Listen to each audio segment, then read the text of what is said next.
1988. The Martin Shaw Show was one of the highest-rated late-night programs in America, known for its host's aggressive interviewing style. When Clint Eastwood was booked as a guest, the producers expected fireworks.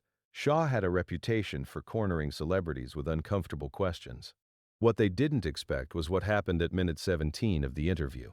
Shaw pushed too hard on a personal topic, and the studio audience, 300 people who had been laughing and applauding all night, went completely silent. In that silence, Clint Eastwood said something that would end Martin Shaw's career and become one of the most legendary moments in television history. The producers of The Martin Shaw Show had been trying to book Clint Eastwood for 3 years. He rarely did talk shows. He didn't need the publicity, didn't enjoy the format, and had no patience for hosts who confused confrontation with entertainment. But in 1988, he was promoting a film that required media appearances. His publicist had arranged a string of interviews, and The Martin Shaw Show was considered essential. 40 million viewers every night, the most influential platform in late-night television. Clint agreed with one condition: certain topics were off-limits. His personal life, his children, his relationships. The producers agreed. Martin Shaw agreed. But Martin Shaw had built his career on ignoring agreements. His philosophy was simple. Audiences wanted drama, and drama came from conflict. The more uncomfortable he made his guests, the higher the ratings. Celebrities who left his show angry or embarrassed were celebrities who generated headlines. When he heard about Clint's restrictions, he smiled. "This is going to be good," he told his producer. "The bigger they are, the harder they fall." Clint arrived at the studio at 6 p.m. for an 11 p.m. taping. He was 58 years old, dressed simply in a dark jacket and open-collar shirt. No entourage, no publicist hovering. Just Clint, alone, walking through the backstage area like any other guest. The production assistant who greeted him was starstruck. "Mr. Eastwood, it's an honor. I've seen all your films. Water? Coffee? I'm fine. When do we start?" "About 4 hours. Mr. Shaw likes to do a pre-interview, go over the topics. I don't do pre-interviews." The assistant hesitated. "It's standard practice. Mr. Shaw likes to know. He can know what everyone else knows. We'll have a conversation. That's what interviews are." "Of course. I'll let the producers know." Clint found his dressing room and settled in to wait. He had done enough interviews to know when something felt wrong. The nervous energy of the staff, the way people avoided eye contact, the excessive politeness that masked something else. They were planning something, he didn't know what, but he would be ready. Martin Shaw was in his office reviewing notes. He was 45 years old, with the artificial tan and perfect hair of a man who spent too much time on camera. His smile was famous, bright, disarming, the smile of someone you could trust. His questions were something else entirely. He had made senators cry. He had exposed affairs, bankruptcies, scandals that celebrities thought were buried. He had asked questions so personal that guests had walked off the set mid-interview, and his ratings had never been higher. "The Eastwood interview," he said to his producer. "What do we have?" He said certain topics are off-limits. Children, relationships. Shaw laughed. "Perfect. That's exactly where we go." "Martin," he was very specific. "He's promoting a movie. He needs us more than we need him." Shaw flipped through his notes. "I've done research. His personal life is messy. Multiple relationships. Children with different women. Rumors about his temper. If you push him too hard, that's the point. I push him until something breaks. That's what people want to see." This is Clint Eastwood. He's not going to break. Everyone breaks. Shaw's smile was cold. Just have to find the right pressure point. The studio audience began arriving at 9 p.m. 300 people, selected through a lottery system, excited to see their favorite late-night host and tonight's special guest. They were seated, warmed up by a comedian, and given instructions about when to applaud and when to laugh. At 10:30, the final preparations were made. The set was a classic talk show arrangement. Shaw's desk on one side, a guest chair on the other, a band in the corner playing between segments. Everything was designed to make Shaw look powerful and his guests look exposed. At 10:55, Clint was brought to the stage. He shook hands with Shaw, who was all warmth and enthusiasm.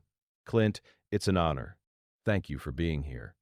This is going to be great. The audience is fantastic tonight. Looking forward to it." They took their positions. The countdown began. The cameras rolled, and Martin Shaw began his attack. The interview started normally. Shaw asked about the new film. Clint answered with practiced ease, describing the story, the challenges of production, working with the cast. The audience laughed at his dry humor. They applauded at the appropriate moments. Everything was going smoothly. Then Shaw pivoted. You know, Clint, I've been doing this show for 15 years, and I've noticed something about you. What's that? You never talk about your personal life. Never. It's like there's this wall between the public Clint Eastwood and the private one. I think my work speaks for itself. But doesn't the audience deserve to know the man behind the characters, the real Clint Eastwood? That's what I do. That's who I am. Shaw smiled, the smile that had preceded 100 uncomfortable moments. Some people might say you're hiding something. Some people might say a lot of things. The audience laughed nervously. They could sense the shift in energy. This was moving towards something. Shaw pressed forward. Let's talk about your family situation. I'd rather not. You have several children, is that right? With different women? The audience went quiet. This was the territory that had been explicitly declared off limits. Everyone in the production team knew it. Shaw knew it. And he was going there anyway. Martin, I agreed to come on this show to talk about my work.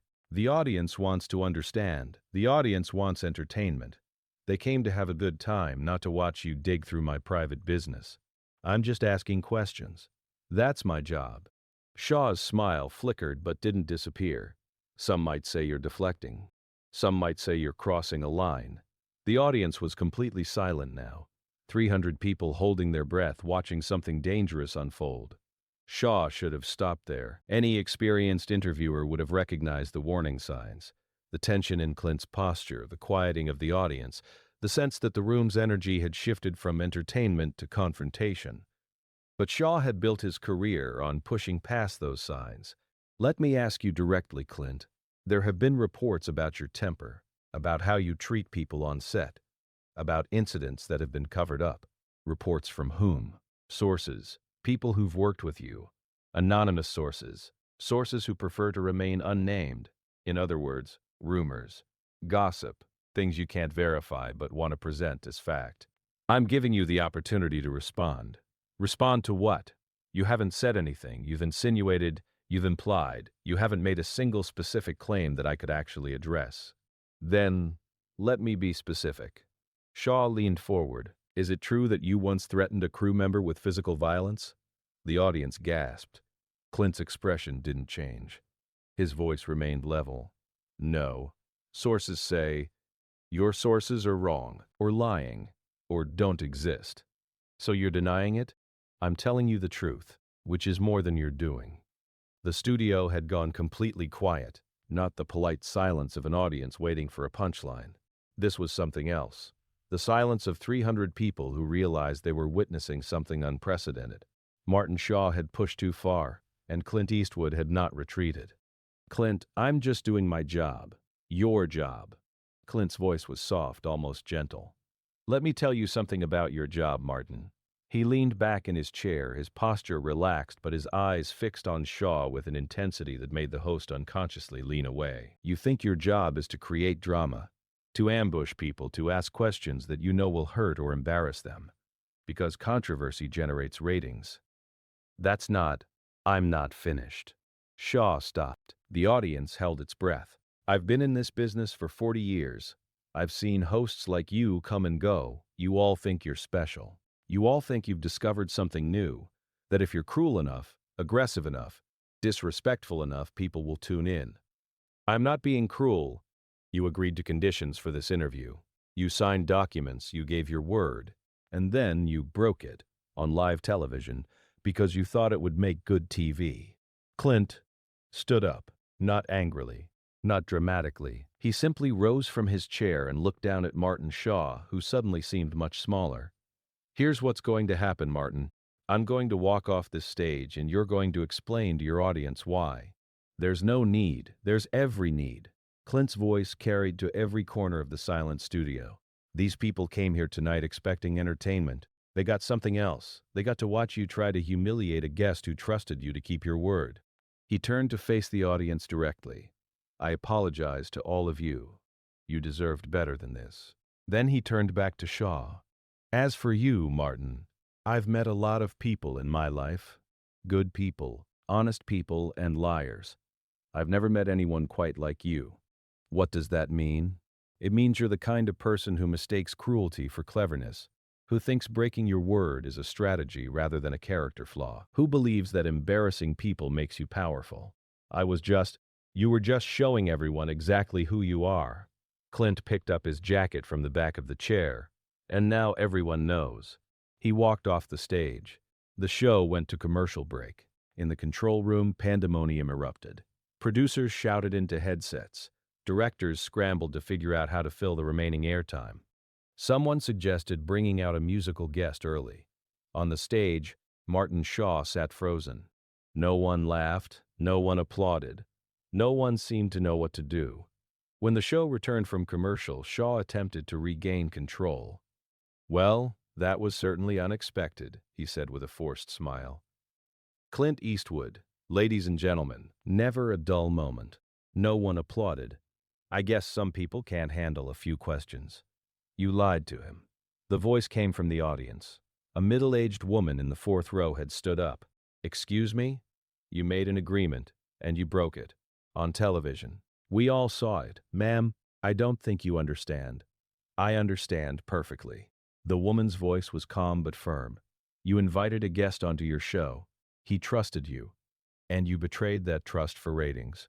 Other audience members were nodding. "This isn't. Shame on you," the woman said, and she walked out. Others followed. The walkout became national news. Footage of Clint's exit and the subsequent audience departure spread across every news program in the country. Newspapers ran the story on their front pages. Radio shows discussed it for hours. The consensus was overwhelming. Martin Shaw had crossed a line. Sponsors began pulling their advertising. They didn't want their products associated with a host who had been publicly exposed as untrustworthy. Network executives received thousands of letters demanding Shaw's termination. The volume was unprecedented, not angry viewers complaining about content, but ordinary people expressing disgust at a breach of basic decency. Within 2 weeks, Shaw's ratings had dropped by 40%. Within a month, the show was canceled. Within 3 months, Martin Shaw had disappeared from television entirely. He never hosted another program. The incident changed how Hollywood dealt with aggressive interviewers. Publicists became more careful about which shows their clients would appear on. Contracts became more specific about what topics could and couldn't be discussed. Hosts who had built careers on ambush journalism found that guests were no longer willing to take the risk. The Eastwood effect, some people called it. It demonstrated that celebrities weren't powerless against hostile media. They could fight back, not with lawyers or publicists, but with dignity. They could refuse to participate in their own humiliation. They could walk away, and audiences would support them. That was the real lesson of that night. Martin Shaw had thought the audience would enjoy watching Clint Eastwood squirm. Instead, they had turned on Shaw himself, because the audience recognized something that Shaw had forgotten. Trust matters. Keeping your word matters. Basic human decency matters. And when you violate those principles, people notice. Years later, Clint was asked about the incident. "Do you regret walking out?" "No." Some people said it made you look thin-skinned, but most people understood what actually happened. What did happen from your perspective? A man gave his word and broke it. I called him on it, that's all. You ended his career. I just refused to be part of how he operated. If you could do it differently, I wouldn't change a thing. Clint's voice was thoughtful. In this business, you meet a lot of people who think rules don't apply to them. They think their position, their ratings, their influence means they can treat people however they want. And what do you think? I think everyone's accountable, eventually. The question is whether you hold yourself accountable before someone else does. And Martin Shaw didn't. Martin Shaw thought he was untouchable. That night, he learned he wasn't. The story of Martin Shaw and Clint Eastwood became a cautionary tale. It was told in journalism schools as an example of what happens when interviewers forget their ethical obligations. It was discussed in business courses about the importance of keeping agreements. It was referenced whenever a public figure decided to push back against media that had treated them unfairly. Remember Martin Shaw, people would say. Remember the host who thought aggression was entertainment, who believed that breaking promises was a strategy, who pushed too far and discovered that his power was an illusion. Remember the audience that went quiet. That was the telling moment, not Clint's response, but the 300 people who stopped laughing, stopped applauding, stopped participating in what Shaw was doing. They recognized that something wrong was happening.